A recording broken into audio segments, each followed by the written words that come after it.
Amen. On vient de chanter un chant, si on peut remettre les paroles rapidement, qui dit « Je chanterai gloire à l'Éternel. Je chanterai les louanges à son nom. Je chanterai Dieu, mon essentiel. Je chanterai en l'honneur de son nom. » Si on peut mettre la strophe suivante, si c'est possible. Et à un moment, il y a des paroles qui disent « Je viens te dire que tu es mon bonheur. » Voilà. « Non, rien ne peut détruire notre bel avenir. » Même si je suis fragile, même si c'est difficile, je chanterai gloire à l'Éternel.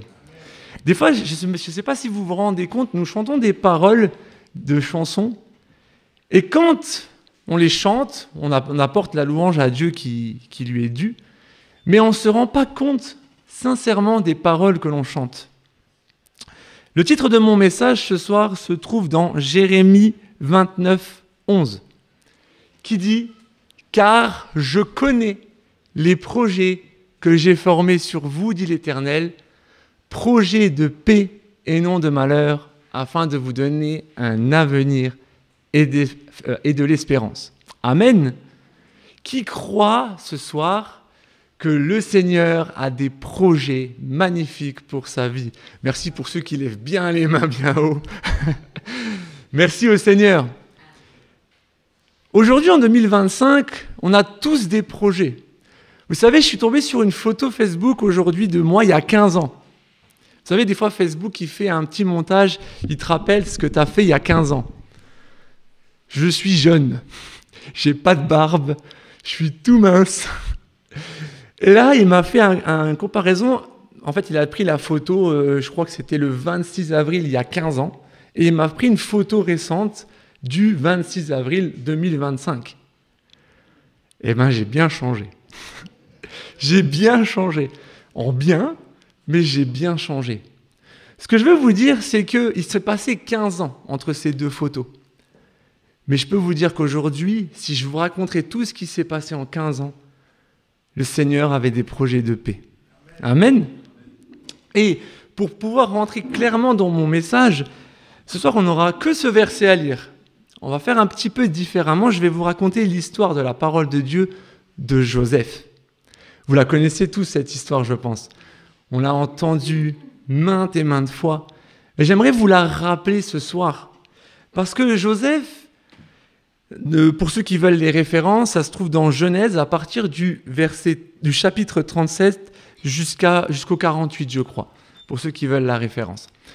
Mais on ne va pas tout lire parce que je pense qu'on va avoir toute la soirée si je vous lis l'histoire de Joseph complet. Mais je vais vous faire un résumé ce soir. Ça sera un petit peu différent. Je vais vous faire un résumé de cette histoire.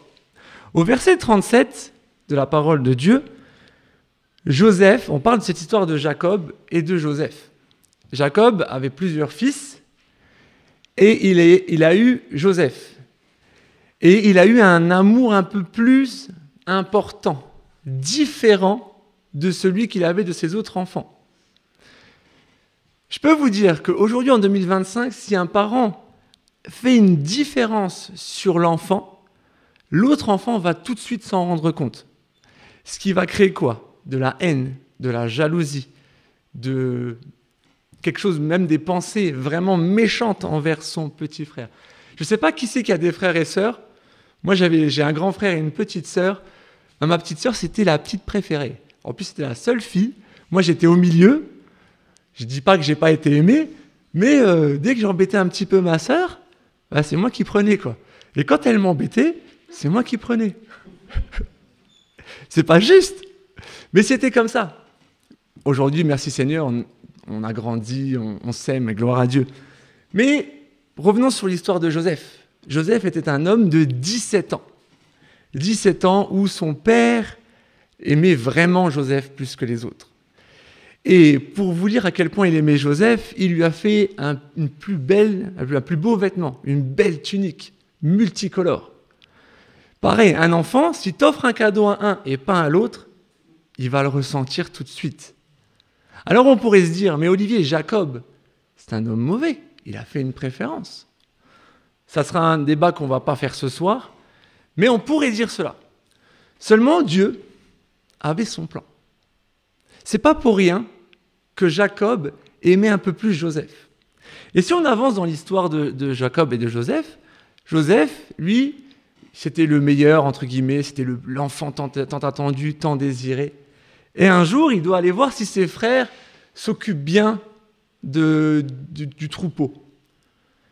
Et quand il y va, qu'est-ce qu'il voit? Il le voit, ses frères, il voit Joseph arriver.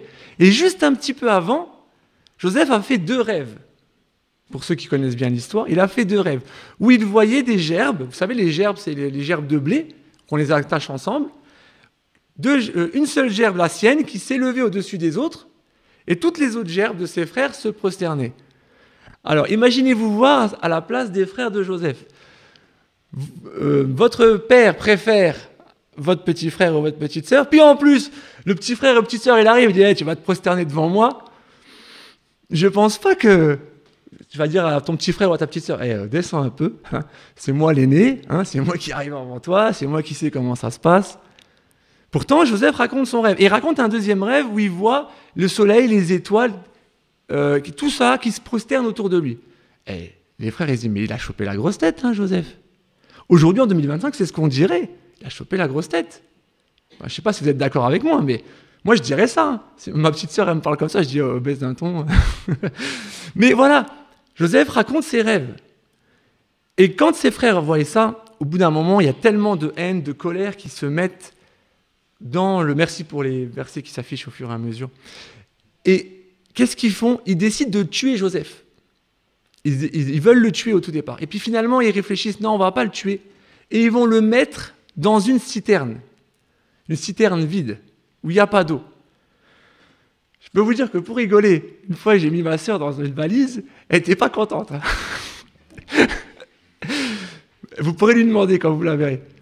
Mais pourtant, Joseph est mis dans la citerne. Et ils se disent, mais qu'est-ce qu'on va faire maintenant? Il est dans la citerne.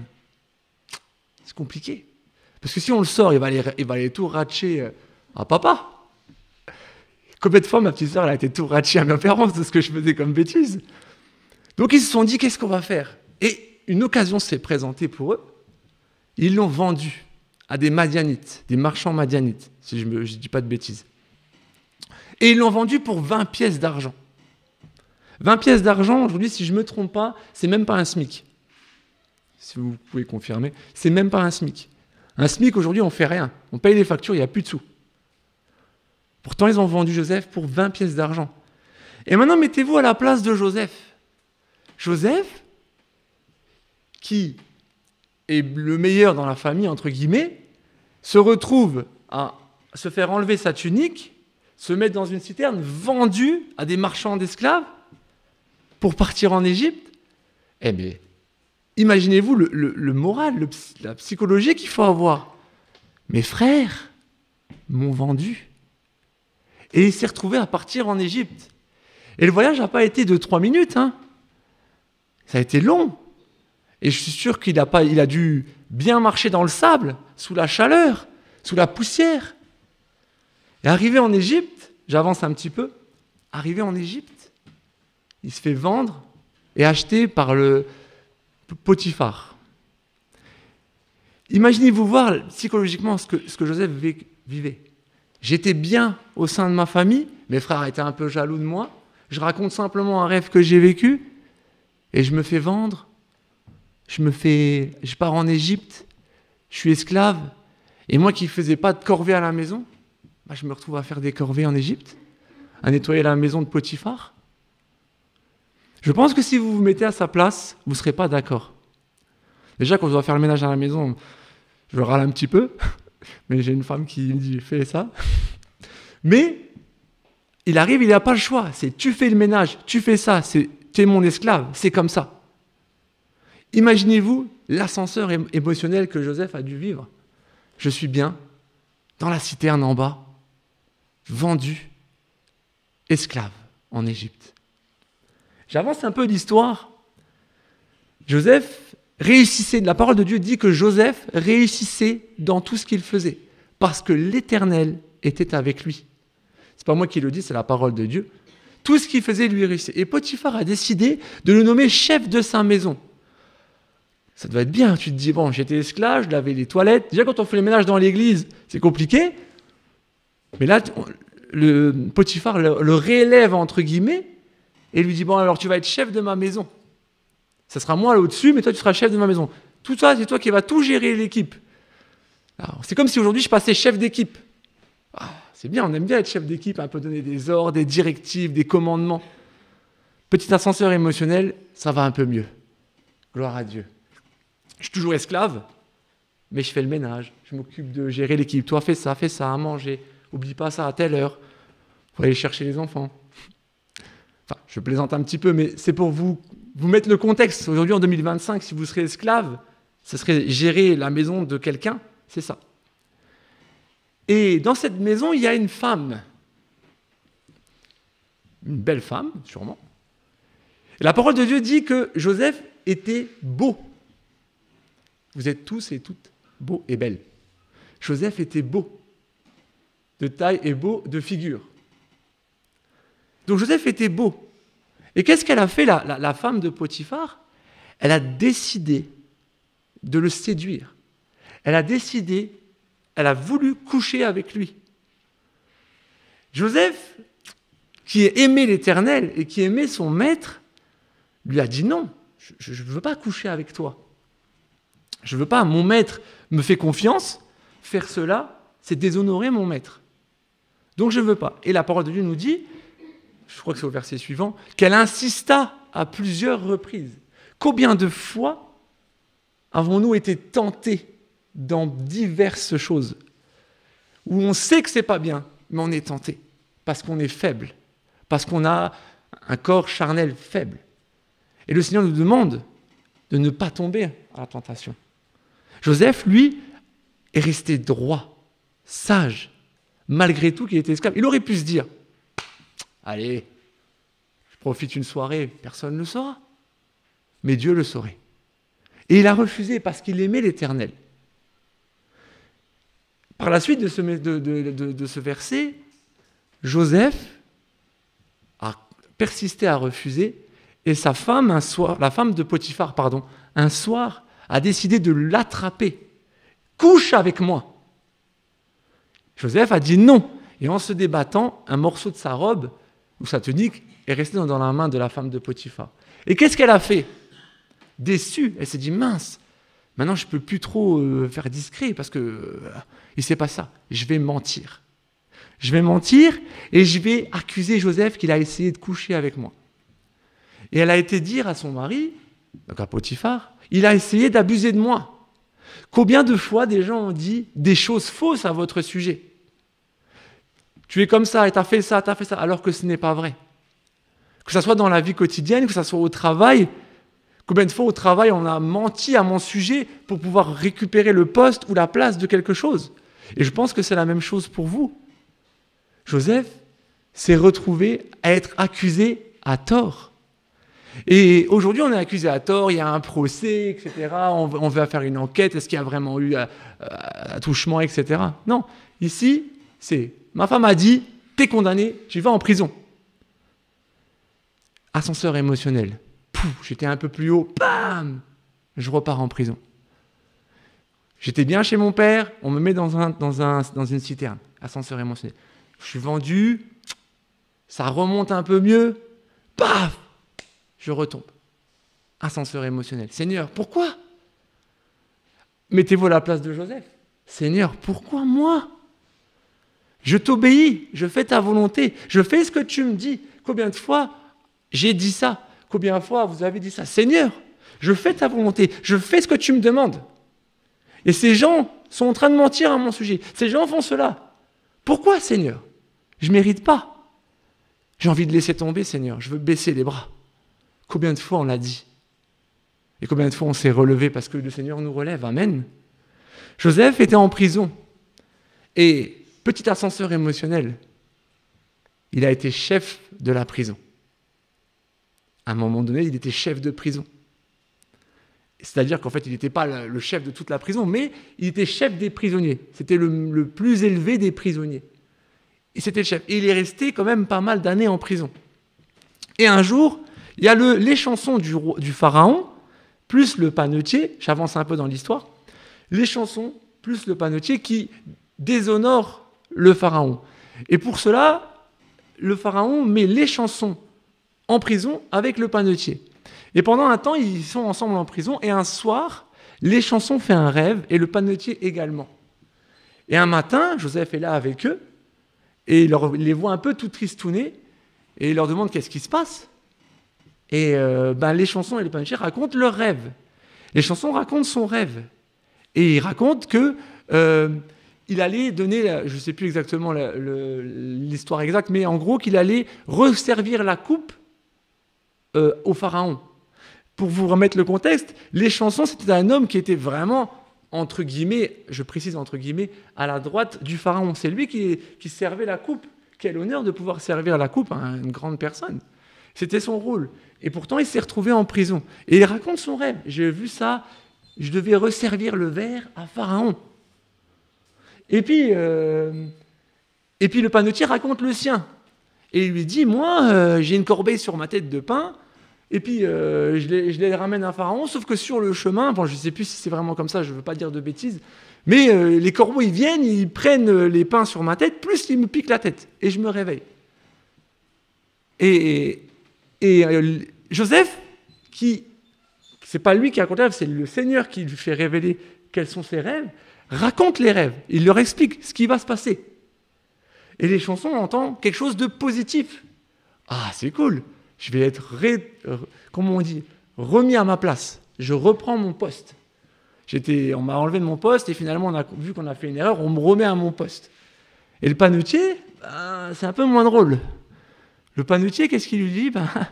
Dans 3 jours, mon pote va mourir, quoi. Mettez-vous à la place du panetier. Attends. Comment ça, je vais mourir? Tu mens.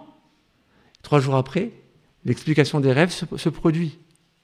Mais juste avant que les chansons remontent chez Pharaon, Joseph, il dit, Hé, quand tu vois Pharaon, rappelle-lui qui je suis, que moi, j'ai rien fait, que je suis ici parce que je suis innocent et je ne mérite pas d'être là.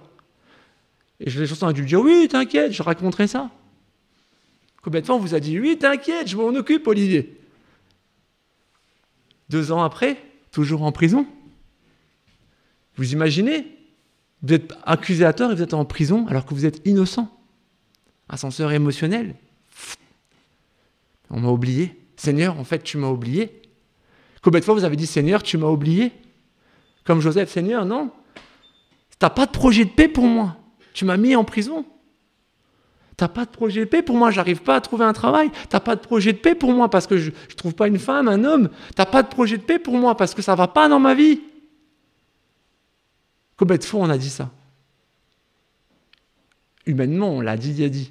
Mais le Seigneur, il a des projets de paix, non de malheur. Amen. J'avance dans l'histoire, parce que je ne veux pas prendre trop de temps. Par la suite, plusieurs années après, je crois que c'est 2 ans après, merci. Au bout de 2 ans, Pharaon eut un songe. Et il raconte son rêve à tous ces hommes, tous ces grands hommes qui sont avec lui, ses bras droits, ses bras gauches, tout ce que vous voulez. Il leur raconte son rêve, où il voit 7 belles vaches grasses et 7 vaches laides. Et les laides dévorent les belles vaches grasses. Et il a un deuxième rêve qui s'ensuit tout de suite après. C'est 7 beaux épis gigantesques et 7 épis tout moches, tout cassés. Quand on prend, ça se casse, ça s'effrite, on ne peut pas le manger, on ne peut rien y faire. Et les 7 épis dévorent les 7 épis magnifiques.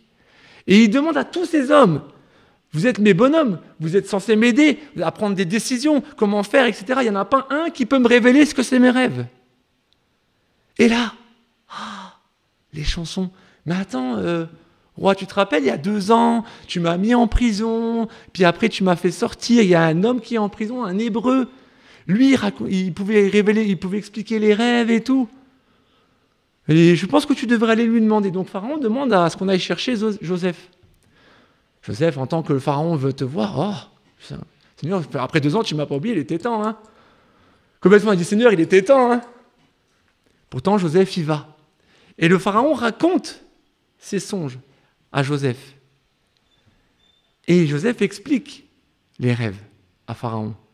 Et il lui explique que Dieu a des projets, c'est pendant 7 ans, il va y avoir de l'abondance dans toute l'Égypte pendant 7 années.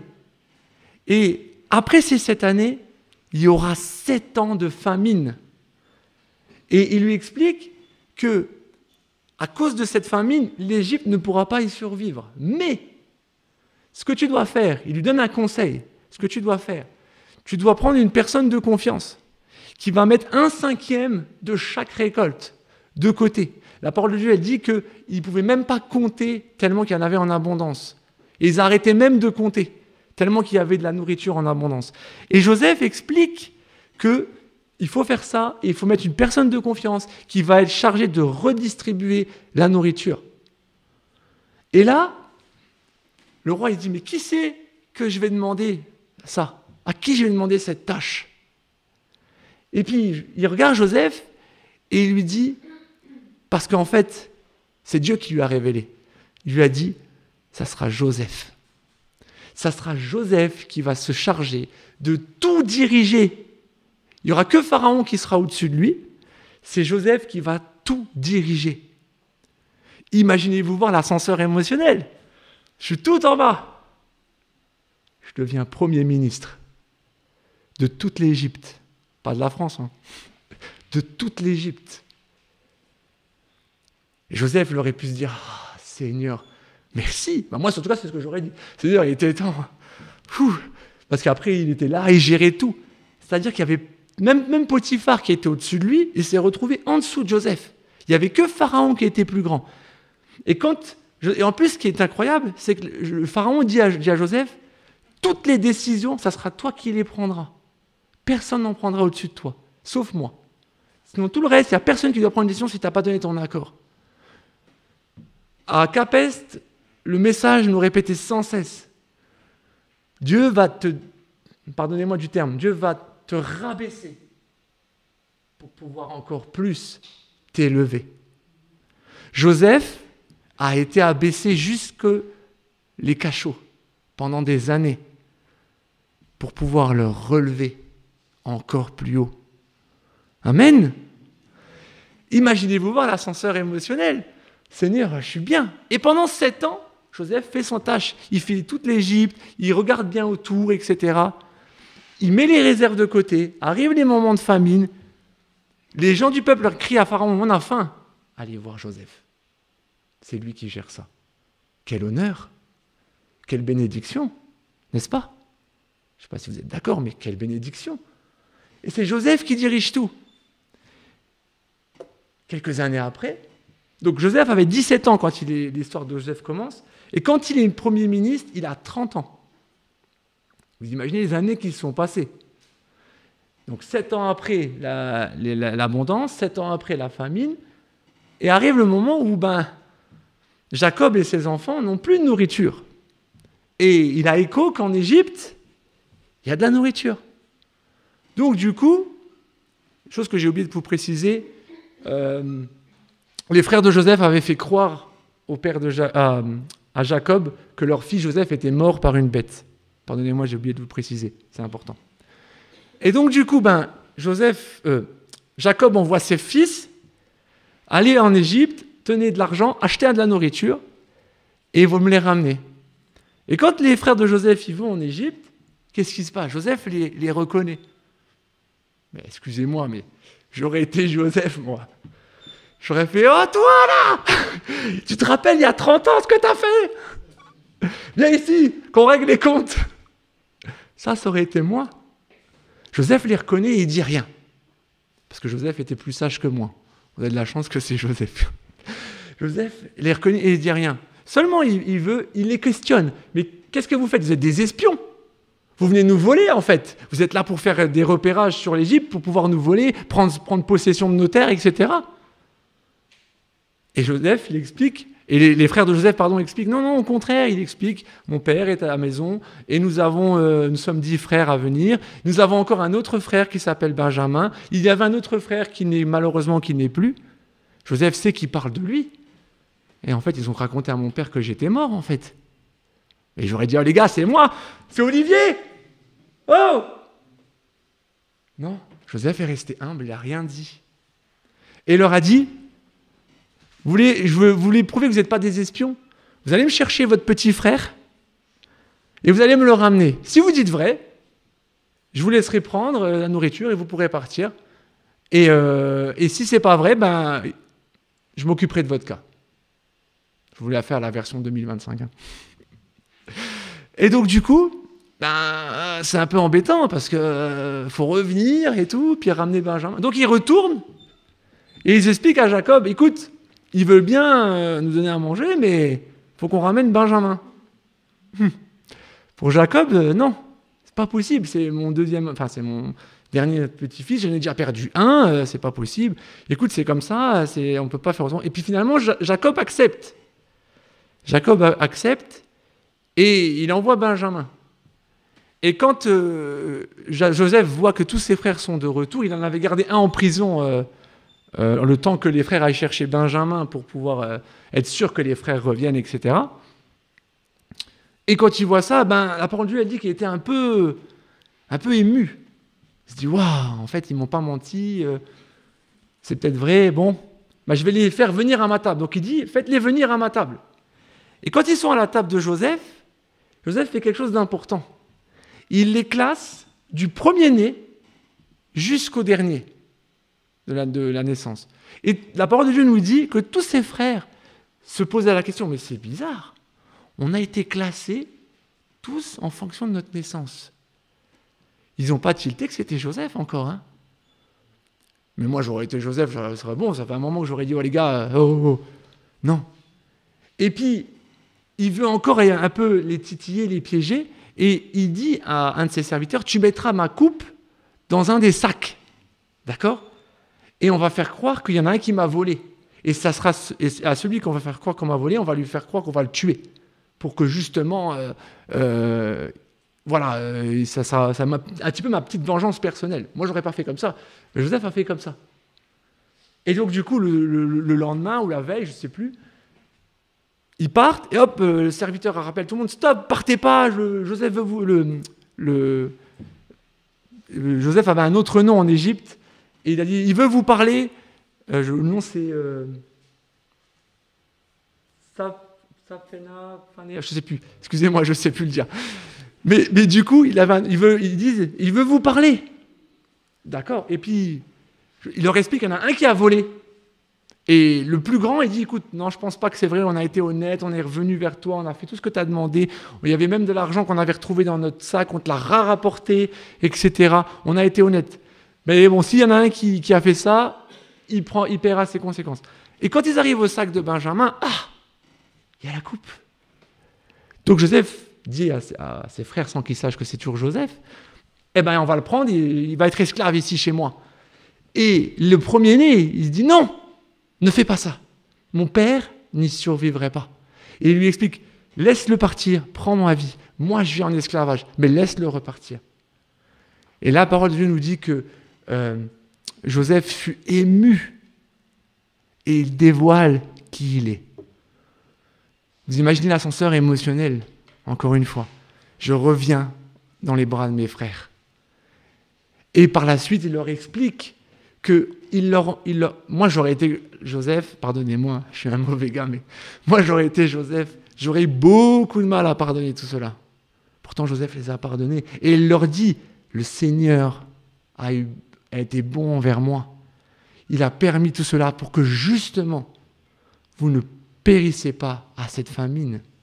Vous imaginez le plan de Dieu pour que la famille de Jacob puisse survivre à cette famine. Il fallait que Joseph passe par toutes ces ascenseurs émotionnels, par tous ces moments difficiles.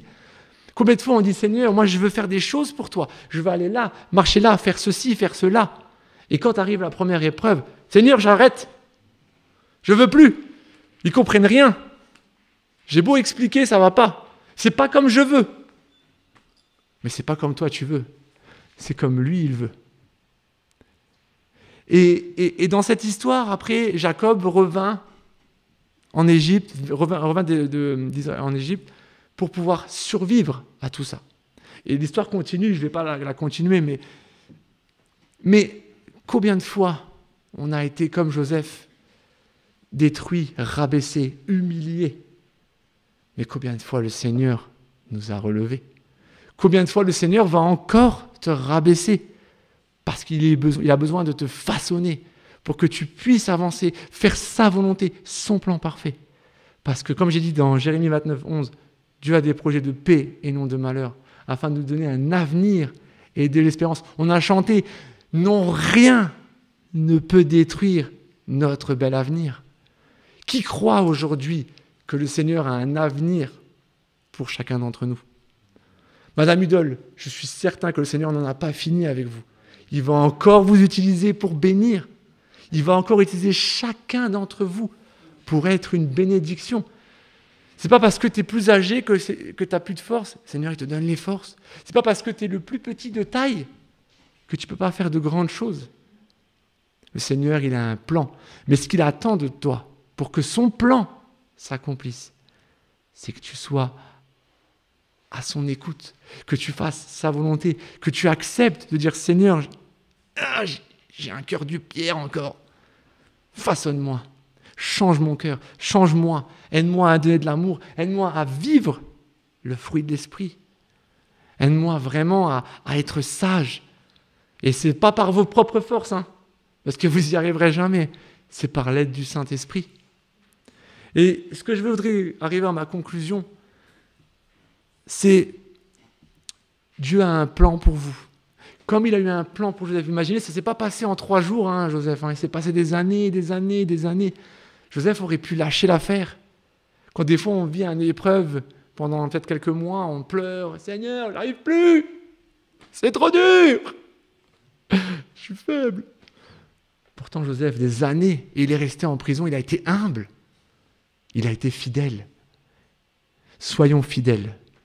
Le Seigneur, il a un plan pour vous. Amen. Je vais juste conclure par la prière. Seigneur mon Dieu, merci parce que tu as des plans parfaits pour nous.